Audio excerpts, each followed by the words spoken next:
Unti-unti nang kumikislap ang mga ilaw sa mga kalsada. Mas dama na rin ang excitement nila Janine at Jericho para sa nalalapit na Pasko. Kahit parehong abala sa trabaho, sinisiguro nilang may oras sila para sa mga munting holiday traditions na sila mismo ang bumuo nitong taon. Tuwing gabi raw, nag-uusap sila tungkol sa mga regalo, mga putahe na gusto nilang ihanda at kung paano nila gagawing mas memorable ang selebrasyon kasama ang kanilang mga pamilya.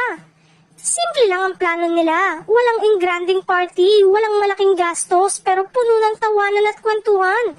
Isa sa pinaka-kakaabalahan nila ngayon ang paggawa ng DIY Christmas decorates na balak nilang ilagay sa isang maliit na puno na pareho nilang pinili. Para raw sa kanila, ito ang simbolo ng lumalalim na samahan nila. May espesyal din ang Pasko ngayong taon dahil sabay nilang bibisitahin ang pamilya ng isa't isa.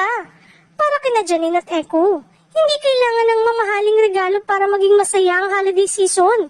Ang pinaka-importanteng bahagi ay ang makasama ang taong nagbibigay ng tunay na init at saya.